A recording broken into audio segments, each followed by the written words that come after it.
for joining me for another true crime video. We did it. We made it to video number 2. That's what I call progress.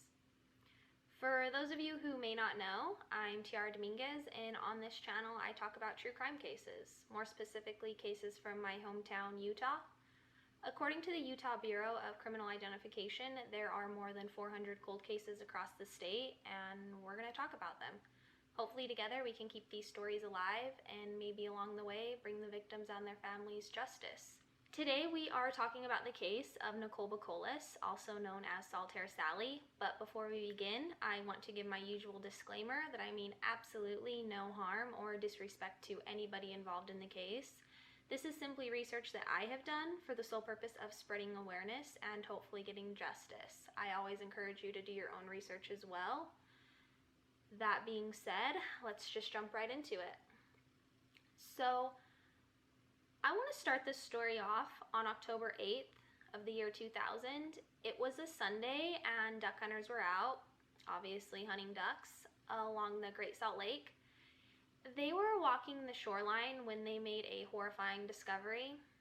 They found a skull with rotting teeth and waist-length hair, around 24 bones, a white sock, an oversized t-shirt, and a purple beaded necklace. Now, reports do vary on exactly how this evidence was found. Some describe the body as being in a black plastic bag and partially buried. Some describe the items, such as the sock and the t-shirt, being a short distance from the body, and some describe those items as being in a black plastic bag. I've also seen reports that describe the purple beaded necklace as being entangled in the victim's hair, almost as if it was used as a hair tie. So we don't know exactly how the evidence was found, but we know in general what evidence was found, if that makes sense. And I want to talk a little bit more about the area where the remains were found. They were found in an area of tall grass about 90 feet from the frontage road off I-80 near the Saltair. And the Saltair is a historic building. It was originally built in 1893 and was co-owned by the LDS Church, and it served as a resort. It was described as a family place intended to provide a safe and wholesome atmosphere with the open supervision of church leaders, so young Mormon couples could go there without worrying about gossip. It did burn down in 1925 and was rebuilt, and it burned down again in 1970. The third and final building was built in 1981 and is located 1 mile west of the first two, and it now serves as a venue for concerts and raves, which is a little different than its original purpose. I have been to the Saltair a few times and drove past it even more on my way to Wendover, and it's definitely in the middle of nowhere, which makes it the perfect place for concerts because they can obviously get pretty loud and go on till pretty late, but it also makes it the perfect place for sketchy activity to happen because nobody's ever really out that way unless it's for events or something like hunting or a photo shoot on the salt flats. As I mentioned before, this is very close to the Great Salt Lake, and for those of you who don't know, the Great Salt Lake is the largest lake west of the Mississippi River. It's about 75 miles long and 35 miles wide, and it's the body of water with the highest percentage of salt, hence the name. And the reason for this is because it doesn't have an outlet. There are tributary rivers that run into the Great Salt Lake, and they carry small amounts of salt into their fresh water flow. And by the time that it makes its way to the Great Salt Lake, a lot of the water evaporates, leaving behind the salt. And the lake's diverse ecosystem serves as breeding and migrating grounds for over 35 waterfowl species, which makes it a good spot for duck hunting, which is what led to this discovery. And there is your guys' exciting lesson on the Great Salt Lake, which I'm sure you were all dying to know about. You're welcome. It's hard to pinpoint an exact location of where the remains were found because, as I said, there's a whole lot of nothing that way. But we do know that they were found about 1.5 miles east of the Saltair. And the best way for me to describe this area to you is to just show you. Okay, so this is the road where her body was found. And I'm guessing that it was somewhere in this general area because this is where the grass starts to get taller. You can see the Saltair in the distance, and behind it you can see the Great Salt Lake.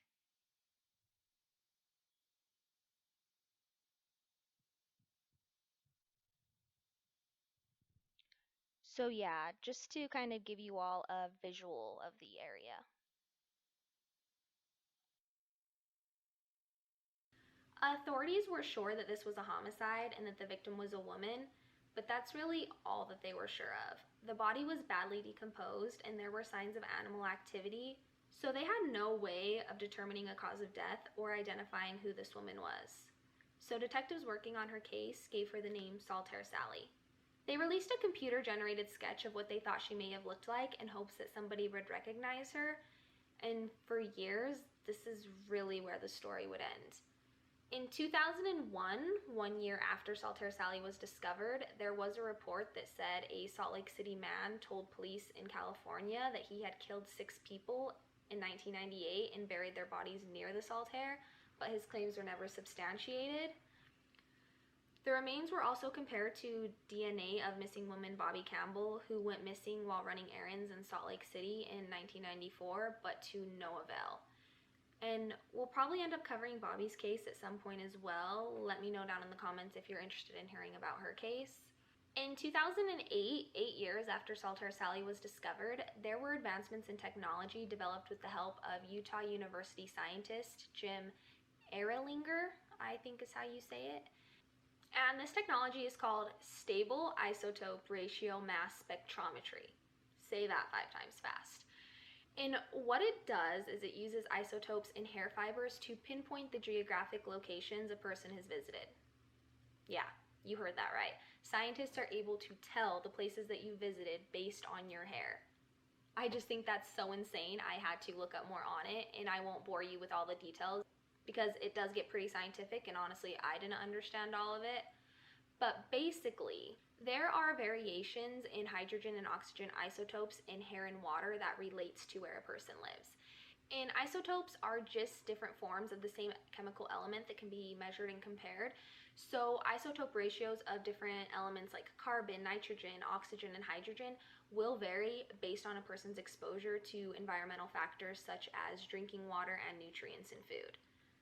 And this helps investigators identify the region of origin of skeletal remains, which can lead to the identification of missing people. Science, man. I can't. And the reason that this is important is because Saltair Sally's hair had varying sections, which led investigators to believe that she had visited the Pacific Northwest several times in the years leading to her disappearance, and that she may in fact be from there or have family there.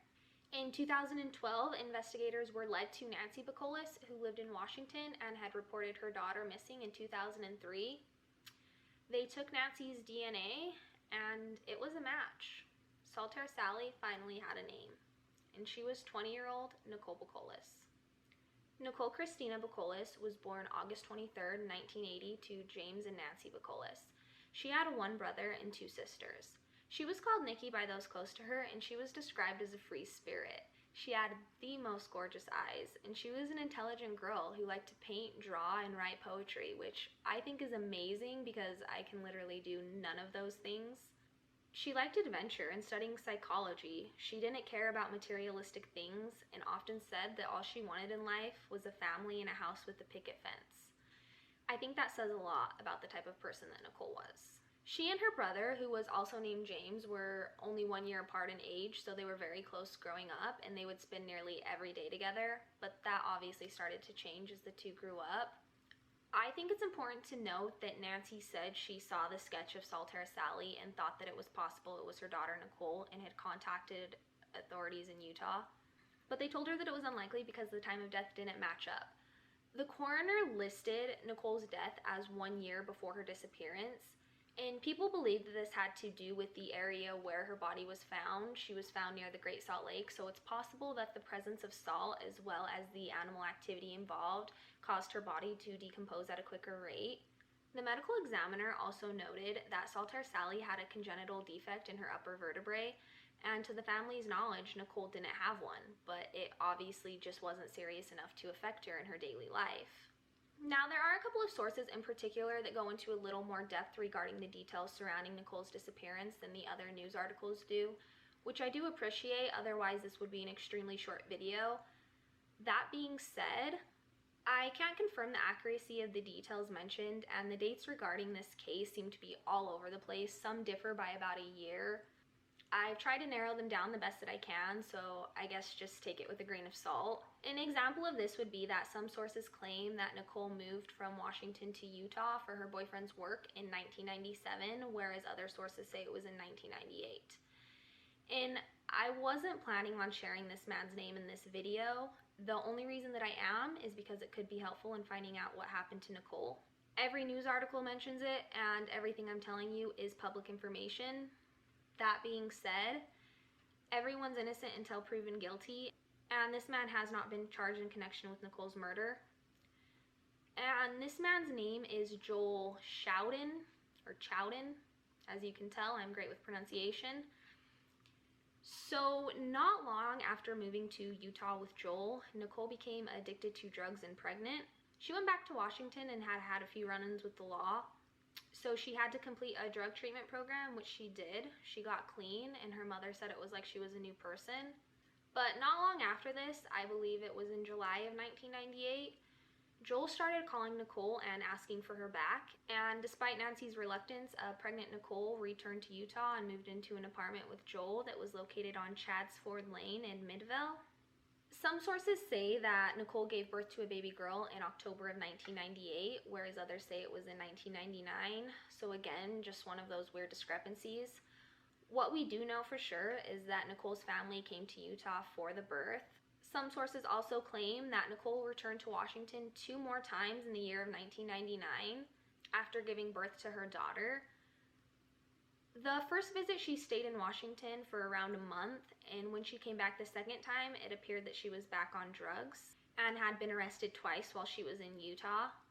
This is where things get a little confusing for me, because these same sources, as well as others, state that Nancy remembers Nikole's last visit as being a positive one, and she was talking about how excited she was to be a mom.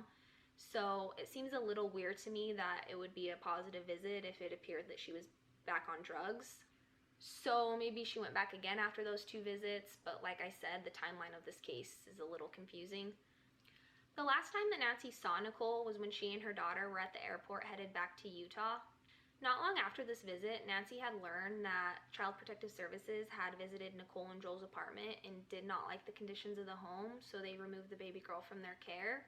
The last time that Nancy spoke to Nikole was over the phone, and she told her that there was going to be a hearing to determine what would happen with her daughter, and that she was obviously upset that CPS had taken her.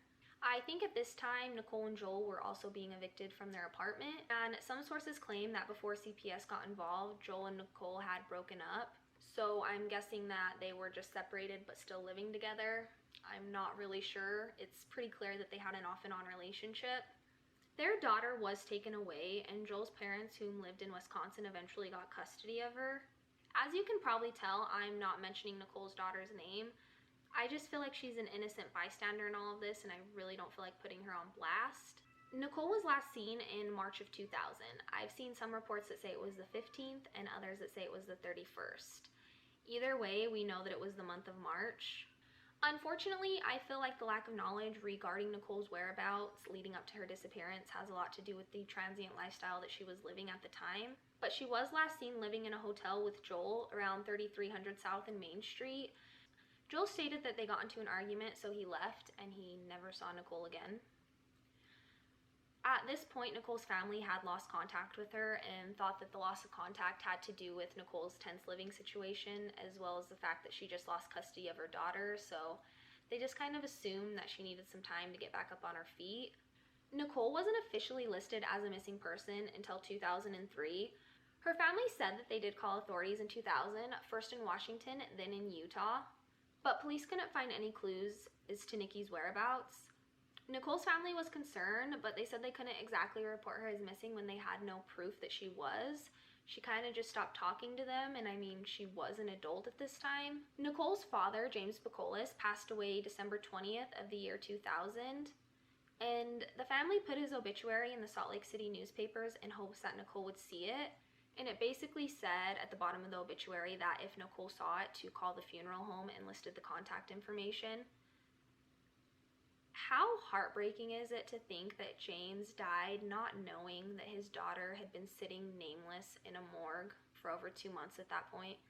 At the time that the connection was made that Saltair Sally was in fact Nicole Colas, Joel was serving time in a Washington state prison for property crimes, and Nicole's family hadn't spoken to him for years.